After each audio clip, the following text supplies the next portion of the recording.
A trouble-free run and get a good result. Nissan had entered 3 proudly South African Nissan hardbody pickups in Class T, and apart from looking to win the Toyota 1000, were also intent on picking up a 1-2-3. De Villiers and co-driver Francois Jordan were unstoppable in the prologue and posted a time of just over 34 minutes for the 44-kilometre sprint through the African bush. We got a very good team, nice bunch of guys, some very good drivers. Got Corbett, Berthold, Clinton, Class B, Gerald Mandel, newcomer Donnie Murray. We're looking forward to the weekend. I think we've got a good chance to be up there. Cars are good. Guys are spending a lot of time on the preparation. We've changed a few things on the cars. We always work in the suspensions. I think our chances are very good at this weekend, and we're looking forward to it. Gary Berthold and Brandon Harkers shared the drive in the bat, and with Berthold behind the wheel, they qualified 2nd overall and 1st in the special vehicle category. Grobler and Leek were spectacular and powered the proudly South African Nissan hardbody to the 3rd fastest time, 1 minute and 27 seconds behind teammates De Villiers and Jordan. They were followed by Bevan Berthold and Richard Rutz in the Audi V8-powered Matrix vehicle tracking bat. Reigning production vehicle champions Duncan Foss and Mike Griffith made it a Nissan 1-2-3 when they qualified 5th fastest and 3rd in the production vehicle category. They finished 2nd in Class T on the Nissan Sugarbelt 400. Woolridge and Schulthammer were 6th fastest in the Team Ford Racing Ranger, which had been totally rebuilt after being written off in a high-speed crash on last year's Carnival City Casino 400. They were followed by 2002 Toyota 1000 winner Dowse and Rutherford. Our car is not 100% to the standard of the Nissans, but in an event like this, I think it's not the car, it would be the driver, because it's a long distance, it's 1,000 kilometers, and if you can keep your concentration and make no mistakes, keep on going, and you do the right things, and you keep going all the time. Api Reinicke and Robin Houghton have won the Toyota 1000 4 times and were hoping to get their championship campaign back on track after a non-finish in KwaZulu-Natal. On board with Makhaganene and Stangl in the Total Sam Racing Jimco, who were 9th fastest in the prologue. The Motswana is one of only 3 drivers to have won more than one event since the start of the 2002 season. Gerard du Plessis has won 3, John Weir-Smith and Makhaganene have each won twice, and Lawrence du Plessis, Dowse and Mundell have each won once in 10 races.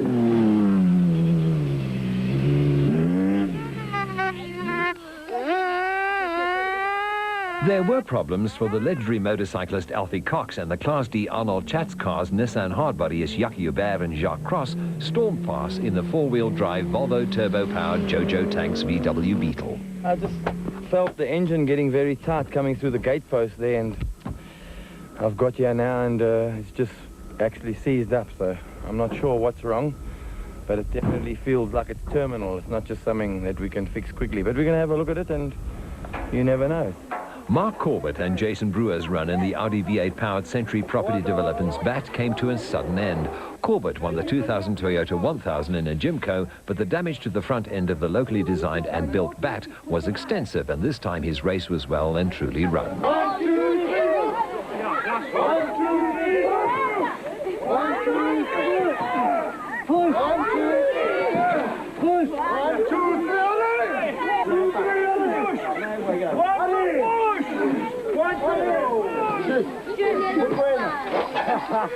We met the tree and our race came to a big end here. Not a very good race for us, but we'll be back for the next one. 1978 Toyota 1000 winner Robert Tilney and son Michael were entered in a Class D Toyota Land Cruiser, with this being Tilney's last competitive outing. We won that year when Paddy Driver had Denny Helm, the world champion, navigating for him, so it was doubly special to win with it. Where there were 4 cars basically in it: Des Tarberton, Bobby Olthoff and Spotty Hoodhead in a Nomad, and ourselves. The 2 broke down, but it was left to Paddy and ourselves. We were slower than him, but he took the wrong turning out of the overnight stop, and we built up a lead on him. And then when he tried to catch us, he broke his chassis, so we were never troubled thereafter. It was very sweet to be in a Toyota, win for the first time for Toyota, and win as a Botswana resident. It was a very pleasant occasion. We might have had a bit of an advantage going later. We had an engine problem starting out here this morning. and the road was swept a bit, but on the other hand it was very loose. Janeel drove very well. I think he's used to the sand by now. The top 10 was split equally between the production and special vehicle contenders, with De Villiers and Jordan 1 minute and 18 seconds faster than the second-placed bat. The rest of the field was separated by seconds, and dust would be a problem. The 78 crews entered for the Toyota 1000 survived the prologue and were busy with last-minute preparations for the 8 o'clock start and the long, dusty haul to the overnight stop in Matsuwabishi. Service crews were required, as is now the tradition, to relocate and set up camp at the overnight stop, where tens of thousands of local fans converged to witness what has come to be regarded as Botswana's biggest event. Top Car Racing co-driver Jan Syme would not be making the trip to the overnight stop. The doctors advised yesterday that I had a slight heart attack, so I shouldn't continue today. And fortunately, we've been able to get a standing navigator who can now do the 2 major loops, but I'm quite disappointed. Thousands of fans converged on the start line opposite the Games City complex. I seem to have had a bad run in desert races so far. I've never finished one, and it would really be nice to get to the finish for a change. So I hope so. I think there's going to be quite a bit of dust today, and it's also very narrow to get past guys, so it's definitely good to start in front.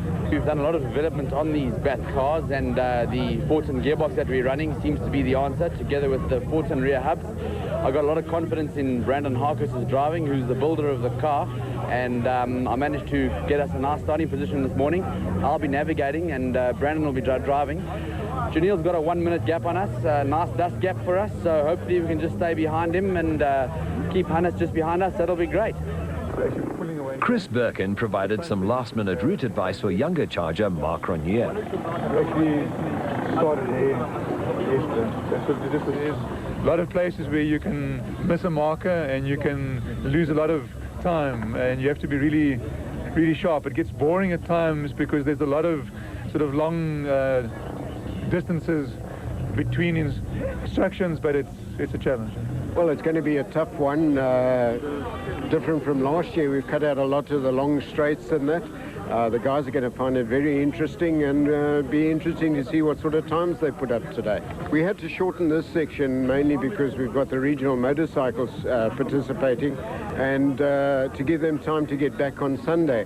So up to the DSP, it's now 223 kilometers. Against last year, it was nearly 270. But we've compensated for that by extending the length of the loop up to about 268 k's. So that's the changes, the major changes. And obviously in the top loop, we've taken out those long straights as well.